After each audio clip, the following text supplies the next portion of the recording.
سلام به همراهان لیلی. پنجشنبه‌تون بخیر. خوش اومدین به صفحه خودتون. حالتون چطوره؟ احوالتون چطوره؟ امیدوارم که حالا روز خوبی داشته باشید. مطمئنم که تو جواب منم گفتید امیدوارم حال تو هم خوب باشه. حال من خیلی خوبه، وقت شما رو دارم و میدونم حمایتم میکنید و نیاز به حمایتتون دارم، چون حالم رو خوب میکنه، حداقل بهم انگیزه میده که ویدیوهای خیلی بهتری براتون بذارم. میخوام این سری از تاروت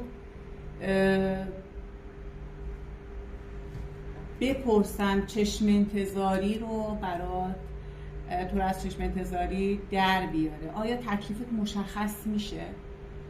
حالا میتونه احساسی باشه، میتونه کاری باشه، میتونه مالی باشه. خیلی ها نیت احساسی ندارن، کاری دارن، مالی دارن. من محدود نمی کنم کسی رو. اینجا به اصطلاح خودمون منو بازه.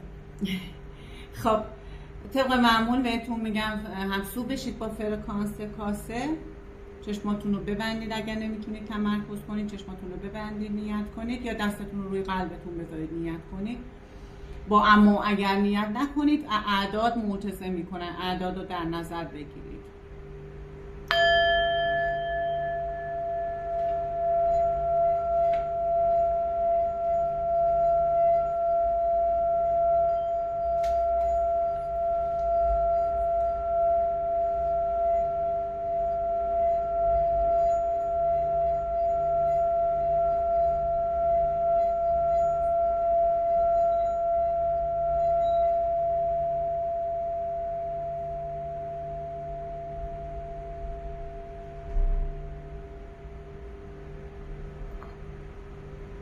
خب من دیگه سبزمون رو بر میزنم. موقع نیت ریلکس کنید، خیلی آهسته و آرام نیت کنید. فرکانس منفی به خودتون ندید، مثبت نیت کنید، اما اگر هم نیارید.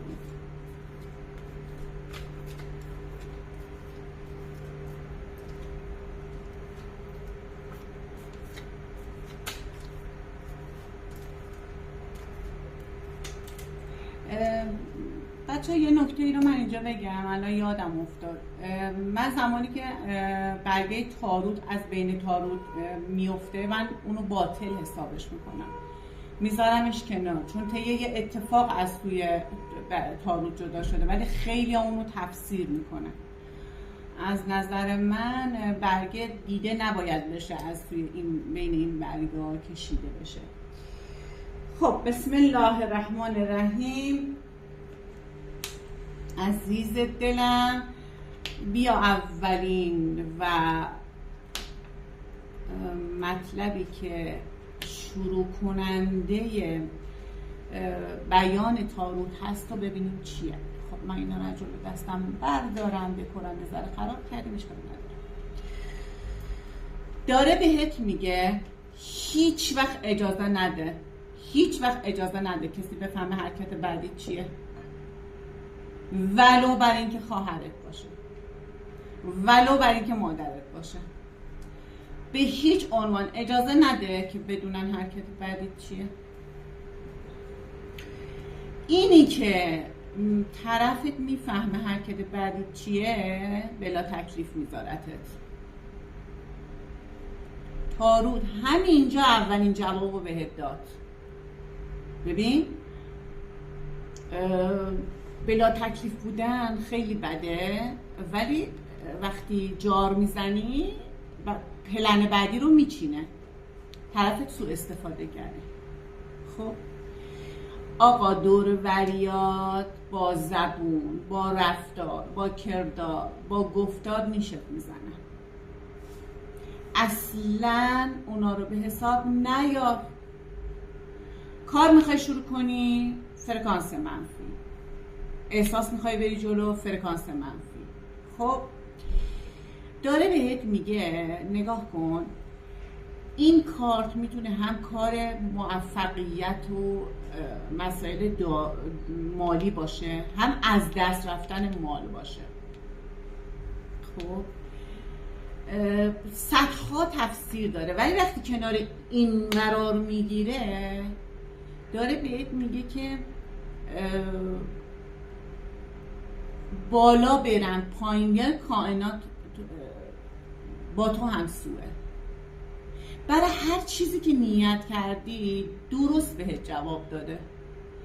میگه با کائنات، با اعداد، با نمیدونم فرکانس مثبت، با ارتعاشات، با مدیتیشن، با کارهای خوب، با به حیوانات رسیدن، به درخت‌ها، گل و گیاها رسیدن، آب دادن، نمیدونم به بچه‌های کار کمک کردن، یه کاری بکن که این کائنات با تو بیشتر از این همسو بشه. مطمئن باش نتیجهشو میبینی. اینجا من دارم بهتون میگم، من لیلی دارم بهتون میگم 100% جواب داده. اصلا بهت اینجا اومده بهت جواب داده و گفته با من همسو باش، من به همه ثابت میکنم که این چیزی که فکر میکنن نیست. آقا میان میگن که جغرافیا مشخص میکنه که آدم چه دینی داشته باشه، چه فلانی داشته باشه. اینا همش ببخشید از نظر من یکی رده. میدونی چرا؟ تو اراده بکنی. الان دیگه این دوران این صحبت ها نیست که عزیز دلم، اراده بکنی میتونی به اون سر دنیا، برای زندگی، برای تحصیل، اما خودت نمیخوای، راهت بازه. این چه وضعیتی هستن؟ تو چه وضعیتی خودتو گیر انداختی به خاطر آدم‌های دیگه و حرف‌های دیگه و دهنایی که همیشه در حال تکون خوردن؟ تو هر کاری کنی اونا حرفشون رو میزنن. با خود ببین اینجا الان اصلا مشکل خودتی. تکلیف اول با خودت مشخص کن، بعد از تاروت بخواد که تکلیفتو مشخص کنه. خب ببین یک کلافی دور خودت پیچیدی عزیز دلم که نمیشه، شاید بشه، شاید نشه، کیک چی میگه، اون یکی چی میگه، این آدمای سردرگم شده. اصلا 2 تا گوش پنبه بذار، کار خودت بکن. خب هر چی هست. اصلا من میخوام به تو بگم اینجا کار تو اشتباه و غلطه. تجربه به دست میاری دیگه. میگه غیر از اینه. تا الان میگه اینقدر افت و خیز کردی، اشتباه کردی. میگه چی اتفاق افتاده جز این که یه آموزش رایگان برات بوده. حالا ببین تاوان دادی یا، ولی دیگه راهت مشخص شده و میدونی باید چی کار کنی دیگه. اون اشتباه دومو که نمی کنی که، دوبار که یه اشتباه رو تکرار نمی کنی که عزیزم عاشق آدم‌هایی باشی که هدایای گرون بهتون میدن. چه هدایایی؟ مثل صداقت، راستگویی، مثل وفاداری. آدم حسابی‌ها رو دورت نگه دار. اینایی که لب و دهنن، اینایی که الان با تو یار نیستن، نمیذارن تو کارتو انجام بدی، رو بهشون بگو آره ولی کار خودتو بکن. من بهت میگم ببین کی و کجا گفتم ها. بگو بهشون باشه ولی کار خودتون بکن. اونایی که صادقن باهاتو، وفادارن باهاتو، شارژت میکنن، میگن آره انجام بده، فوقش میخوای یه تجربه کسب کنی، رو نمیگن چشم بسته جلو برو. اصلا این حرفو نمیزنم ها. دارم میگم اگر کل پلناتو درست چیدی، من توی یکی از پستام به گفتم که راز موفقیت تو چند تا پلنی که باید بچینی. اگه اینا رو بچینی تو هیچ کاری شکست نمیخوری. به جرئت بهت میگم. برو حتما این ویدیوی منو ببین، بعد برگرد به اینجای کارم، اینم چک کن. آدمای وفادار و صادق رو کنار خودت نگه دار. بقیه‌شون همه رو بریز دور. وانمود کن که داریشون. یعنی من جای تو باشم این کارو میکنم. این پیشنهاد تاروت و لیلیه به تو. حالا خواه پند بگیر خواه نگیر. مراقب یک آشفتگی و یک جر و بحث که باعث میشه که همینجور بلا تکلیف بمونی رو باش. مراقب باش، تو کلماتت مراقب باش. ببین عزیزم، آی نیمه گم شده من اینه، این فقط میتونه حال منو خوب کنه، این نمیدونم قلب منو به دست آورد، ضربان من رفت بالا، فعلا اینا رو برای من بریز دور. نیمه گم شده، آقا تو با آدما حال خوب داری، خاطره میسازی. این خاطره میتونه 2 دقیقه باشه، میتونه 3 دقیقه باشه، میتونه 5 ساعت باشه، میتونه 5 سال باشه، میتونه 10 سال باشه. نیمه گم شده؟ چی گفتی نیمه گم شده؟ یعنی نه کجا تو آوردی؟ اینقدر داشتیم که 3 بار ازدواج کردن، تو ازدواج 3 موفق بودن. این چیزی که الان تو جامعه ما جا نیفتاده، اگر جوامع دیگه اشتباهشون رو زود میگیرن. حالا چه میتونه کاری باشه، چه میتونه مالی باشه، چه میتونه خانوادگی باشه، چه احساسی باشه. آقا این نیمه گم شده من چیه؟ این چیه دنبالش اینقدر داری میدوی بلا تکلیف همجوری گذاشتت خودت نمیدی به خودت چندی؟ اینقدر عصبانیم که اگه الان حالا هر کدومتون جلو دستم بودید یه ماچی بهتون میکرد. حالا ماچ به کله همتون. ولی نیمه گم شده اصلا معنی نداره که با هر کسی خاطره بسازی، چه 1 روز چه 2 روز چه 2 ساعت، اون میشه نیمه گم شده. حالتو خوب کنه میشه نیمه گم شده. میتونم من با خواهرم حالم خوب باشه، اون نیمه گم شده منه.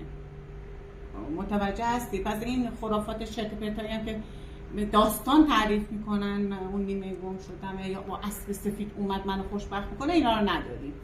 امکان داره تو 2 سال با یکی خوشبخت باشی، سال سوم بفهمی که نمیتونه خوشبختت کنه، از یه طرف داره خوشبختت میکنه، از طرف دیگه رو مخته.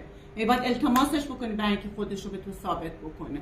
پس بنابراین حذفش کن، من بهت میگم حذفش کن، از هیچی هم نترس. زندگی مال توه، تو باید انتخاب کنی که چجوری از این زندگی لذت ببری. ما 30 سالگی، 40 سالگی، 50 سالگی، 20 سالگی، 10 سالگی رو 1 بار تجربه میکنیم، 10 بار تجربه نمیکنیم.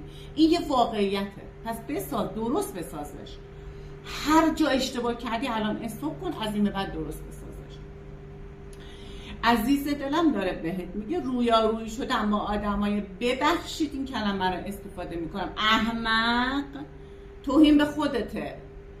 یارو داره 2 ساعت برای تو اینجوری فکر میزنه، از عقاید خودش میگه، تو کار نداشته باش، کار خودتو بکن. خب میخواد این شریک احساسی باشه یا شریک کاریت باشه، فرق نمیکنه، کار خودتو بکن. حتی نزدیکترین کست باشه، کار خودتو بکن. انگار گذاشتنت حبست کردن، با حرفاشون اینجوری تو رو اینجوری بستنت. یعنی چی؟ یه جایی میدونی کارت درسته، اونجا اعلام کن اینجا کار من درسته، چه بخواید چه نخواید من کار انجام میدم. افق دور دستت فوق‌العاده روشنه، فوق‌العاده، و تکلیفت با خودت مشخص خواهد شد. من به وعده 4 میدم، وعدم خیلی شفافه، فوق‌العاده، وعده 4 بدون. عزیزم میخوام اینجا یه کد بهت بدم، لطفاً کد 9، عدد 9 معجزه میکنه. من معجزه ها از عدد 9 دیدم.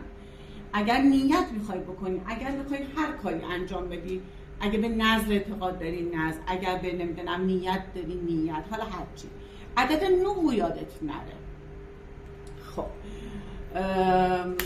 داره بهت میگه که عزیز دلم، در خصوص اگر تکلیف، در خصوص کسایی که نیت کردن که طلاق بگیرن، جدا بشن، به سودم یا به ضررمه، داره بهت میگه که الان به ضررته، اما تا 2 یا 3 وعده دیگه اگه که کارت روتین رو غلطک میفته، با هم به توافق میرسید که برید جدا بشید یا نه برید با هم دیگه سر خون زندگی خودتون. مرسی که ما را دنبال میکنیم، ممنون که اینجا هستید، خیلی دوستتون دارم، خیلی ازتون انرژی میگیرم، ازتون توقع دارم که اون لایک خوشگله رو بزنید. فکر نمی‌کنم توقع خیلی زیادی باشه. این انرژی که من برای شما میذارم منتی نیست، دلم میخواد این کار رو انجام میدم، ولی دوست دارم از شما فرکانس بگیرم، دوست دارم ببینم که دیده شدم. این صادق ترین و با صداقت ترین صحبتیه که من صادقانه ترین حالتیه که الان من دارم بهتون میگم. حال منو خوب میکنید و دلیل حال خوب دیگران باشید. دوستتون دارم، به امید دیدار.